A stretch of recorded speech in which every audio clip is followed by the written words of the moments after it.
आपका वोट चोरी करके आपको धोखा देकर बिहार में बीजेपी को सत्ता दी। इसका जिम्मेदार 5 साल पहले आपके दरमियान में राजद से लालू प्रसाद यादव आए थे, जेडीयू से नीतीश कुमार आए थे और कांग्रेस के नेता आए थे। ये तीनों जिम्मेदार है अगर आज बिहार में बीजेपी सत्ता में है। इसलिए हम आपसे कह रहे हैं कि अपने के वोट का सही इस्तेमाल करिए। तीसरी बात जो हम आपसे कहना चाह रहे हैं कि जब से बीजेपी को सत्ता मिली उस वक्त से अब तक बार बार देश के प्रधानमंत्री ने देश की अकलियतों को, देश के दलितों को, देश के गरीबों को, देश के कमजोरों को, उनको तकलीफ पहुंचाने का काम किया है।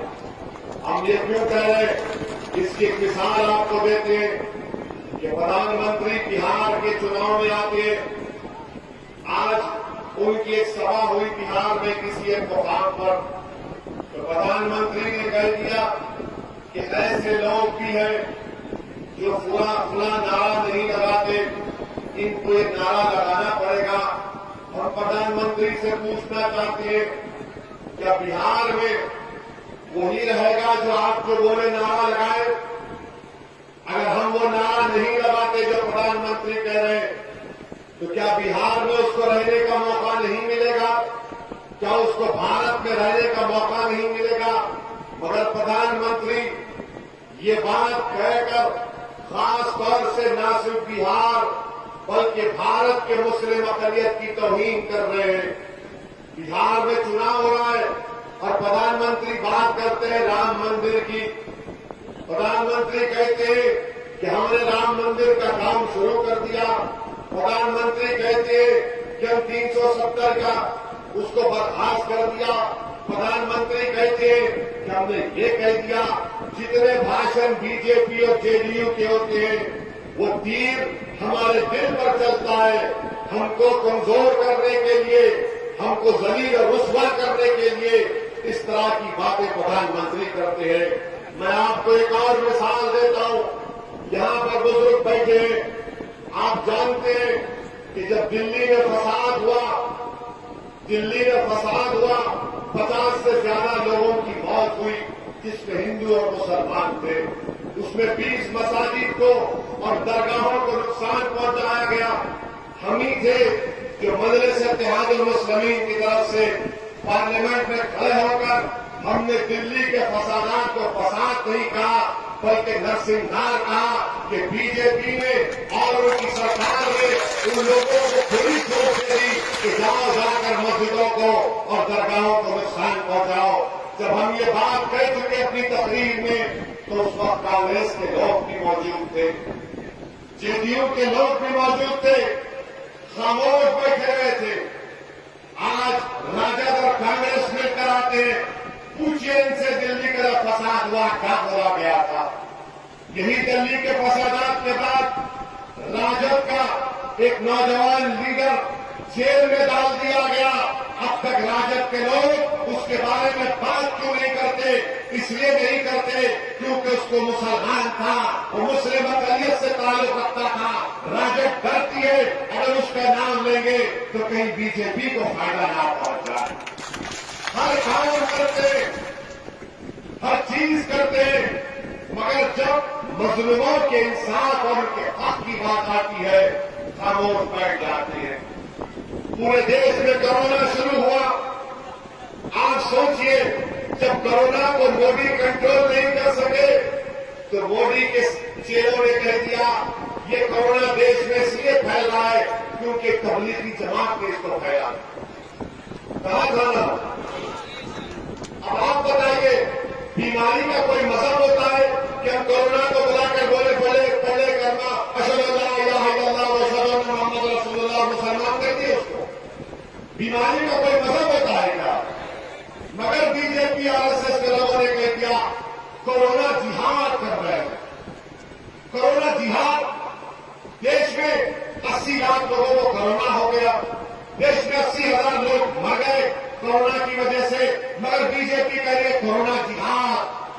क्या जब ये बात कही गई, इसी तरह तबलीगी जमात को बदनाम करके हमारी माँ और बहनें बड़ी तादाद में, सुनो मेरी माँ और बहनें, लखनऊ में आंध्र प्रदेश की एक महिला जो हामिला थी, गर्भवती थी, उसके पेट से पानी जारी शुरू हो गया, 9वां महीना था, तो बीजेपी की सरकार ने उत्तर प्रदेश लखनऊ में हमारी बहन को सही वक्त पर अस्पताल लेकर नहीं गए, उसका बच्चा पैदा हुआ मगर उसका इंतजार हो गया।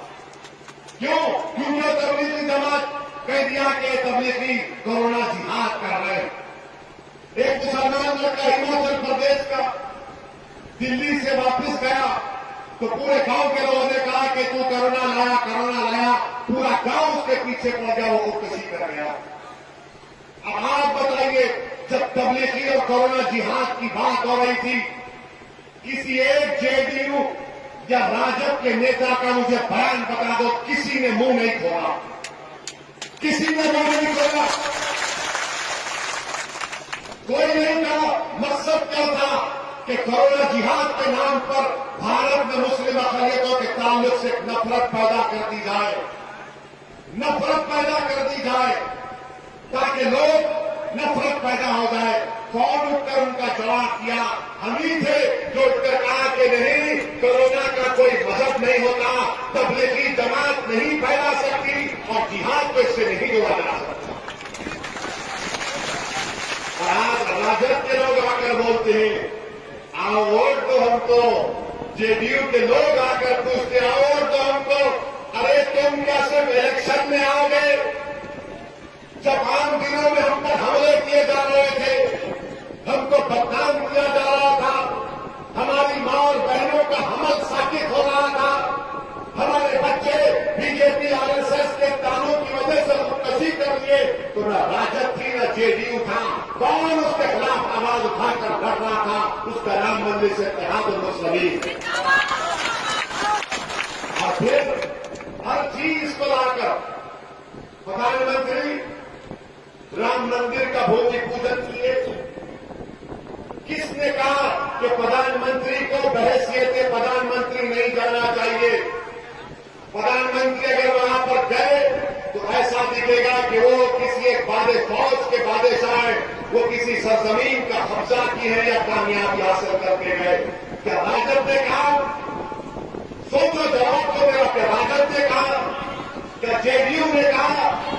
हमने कहा तो हमको बदनाम करना शुरू कर दिए। मेरे अजीज दोस्तों और बुजुर्गों, ये राजद से पूछिए, राजद और कांग्रेस एक साथ है गठबंधन में। महाराष्ट्र में कांग्रेस के साथ शिवसेना है और शिवसेना का मुख्यमंत्री कहता है कि हमने राम मंदिर को तोड़ा, हमारे 1 करोड़ लोग गए थे, कांग्रेस उनके साथ सत्ता में महाराष्ट्र में। ईंटें बिछाई गई। मध्य प्रदेश का मुख्यमंत्री है कमलनाथ, साबिका मुख्यमंत्री, राजद कांग्रेस के साथ है और आज को दामन में आकर कहे ओवैसी भड़काऊ भाषण देता है, ओवैसी नफरत फैलाता है, ओवैसी की वजह से वो जीतता है। अरे याद रखो, अब तुम्हारी कोई दलील काम में आने वाली नहीं है इंशाअल्लाह ताला। कोचा दामन की जनता ने, कोचा दामन के बुजुर्गों में, कोचा दामन की हमारी मां और बहनों ने, कोचा दामन के हमारे गयूर नौजवानों ने फैसला कर लिया कि राजद में और जेडीयू में कोई फर्क नहीं है। क्या कहा था 2080 से अपने गोलटू है, ये गोलटू काम कर रहे हैं। आगे समझ रहे हैं हमारे कान में फूल लगा है, दिखता नहीं है हमको। हम भी सियासत जानते हैं, तुम बहुत सियासत खेल दिए। जब जेडीयू ने देखा कि एक मर्द को नहीं हरा सकते तो कहा दोनों मिलकर हराएंगे। अरे तुम 2 क्या, तुम 100 मिलकर आ जाओ, इंशाअल्लाह अल्लाह कोचा दामन से यहां के हमारे उम्मीदवार को कामयाब करेगा।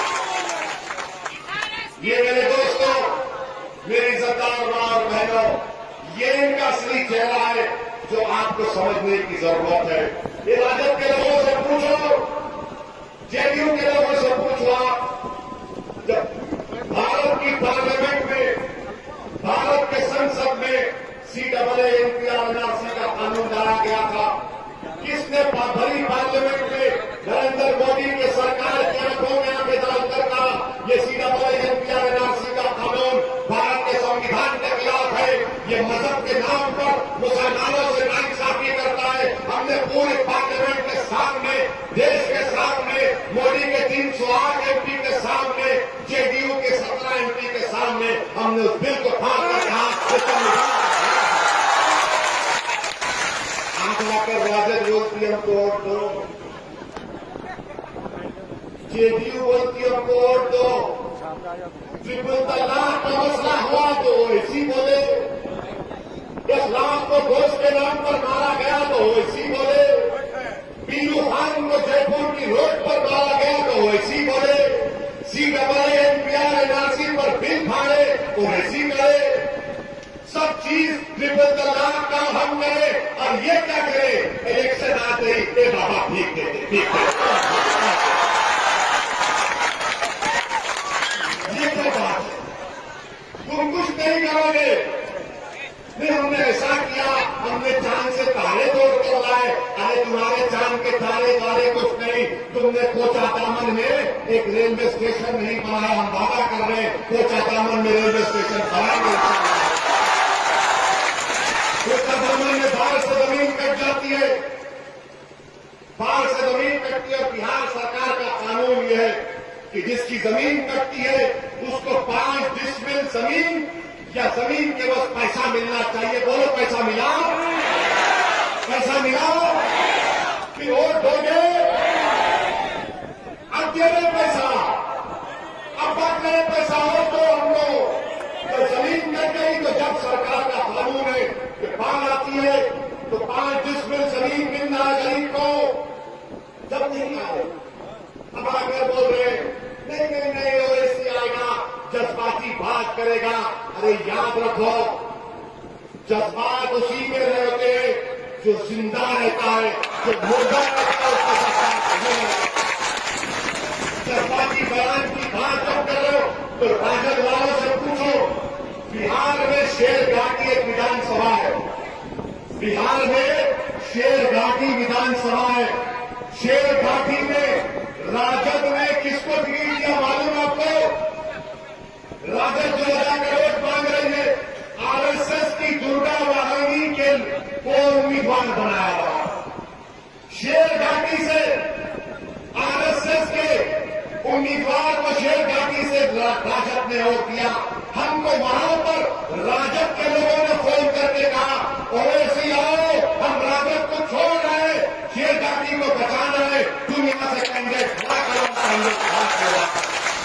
हम शेरघाटी गए, हमारा उम्मीदवार को खड़ा किए, आपको मालूम कितनी भीड़ आई हमारे जलसे में, 30-35 हजार लोग थे उस जलसे में। सबने कहा कि राजद ने धोखा दिया, लालू का फोटो दिखाया और आरएसएस को यहां से टिकट दिया। ये इनका असली चेहरा है, कोई नहीं बोलेंगे जब आपको बात आती है। नीतीश कुमार ने बिहार में NRC शुरू कर दिया था और कोरोना आने से रुक गया। अगर आप ये इलेक्शन सिर्फ इसारफी को जिताने का नहीं है, ये इलेक्शन कोचा दामन और सीमांचल में आपकी क़यादत को, आपकी पार्टी को, आपकी बेबाक लीडरशिप को बढ़ाने का कुदरत का इसीलिए हम आपसे अपील कर रहे हैं कि वोट डालने जब जाएंगे तो सिर्फ ये नहीं बल्कि पूरे सीमांचल के इंसाफ की लड़ाई लड़ना। सबसे बड़ा पसमानदा इलाका भारत का सीमांचल का है। 15 साल आपने राजद को वोट दिया, 15 साल आपने राबड़ी देवी और लालू यादव को मुख्यमंत्री बनाया, 15 साल आपने नीतीश कुमार को वोट दिया। क्या आप एक मरतबा इस दीवाने का साथ नहीं दे सकते? एक मरतबा हमारा साथ नहीं देंगे। मेरा कोई जाति मफाद नहीं है, मेरा एक ही मकसद है, मेरी जिंदगी के 6-7 मकसद है, उसमें एक ही है कि सीमांचल से इंसाफ हो और मैं जब तक जिंदा रहूंगा सीमांचल के लिए जाता होगा इंसाफ। और इंसाफ कब होगा? क्या इंसाफ होगा अगर राजद का या जेडीयू का आदमी जाएगा इंसाफ उसी से होता है जो रोना नहीं जानता, इंसाफ उसी से होता है जो लड़ना जानता है, इंसाफ उसी से होता है जो अगर हक नहीं मिला तो जालिम से पंजा अरपाई करके हक को छीन सके। इंसाफ सिर्फ इंसाफ मुकाबले से नहीं होता, इंसाफ के लिए लड़ना पड़ता है, इंसाफ के लिए सियासी ताकत की जरूरत है जो आज सीमांचल की सरजमीन में मजलिस इत्तेहाद और मुस्लिमीन आ चुकी है और इजाजत भी आपके सामने खड़ा लाया जाता है। इसीलिए हम आपसे कह रहे हैं कि अपनी वोट का सही इस्तेमाल करिए और आखिर में जाते जाते आपको एक चुटकुला सुना के लाभ गोल्टू के बारे में क्या था। गोल्टू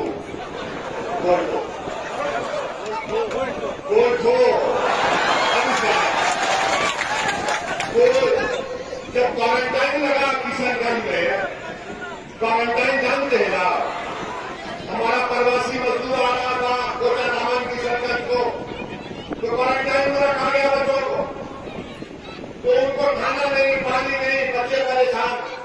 कोई नहीं क्या देखने, कौन गया, कौन गया, कौन गया, कौन से बोलो, कौन से बोलो। क्या हुआ, क्वारंटाइन से कोटा दामन का फोन किया, किसको, राजद को, जेडीयू के नेता को फोन लगाया उसको, अरे भैया पानी नहीं है, खाना नहीं है, परेशान है।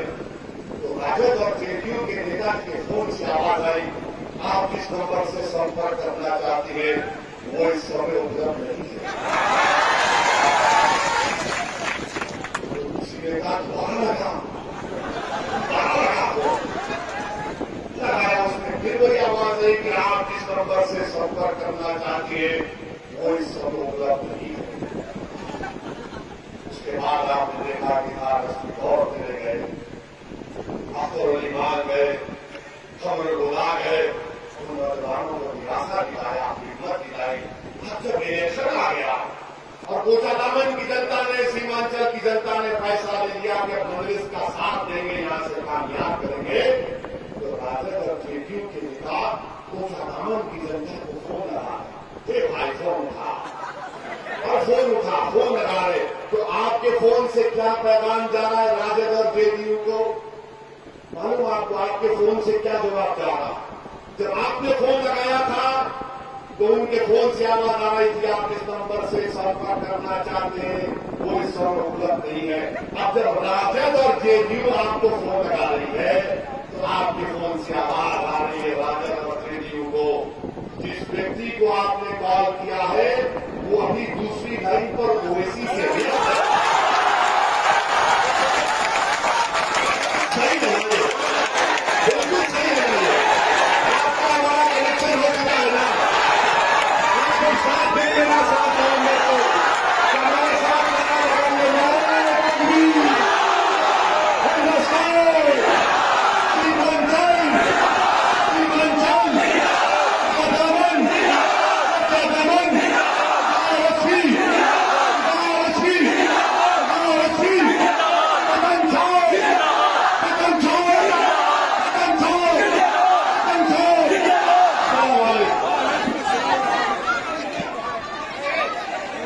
मीम न्यूज़ वेब की ताज़ा तरीन खबरों के लिए लाइक करें, सब्सक्राइब करें हमारा यूट्यूब चैनल।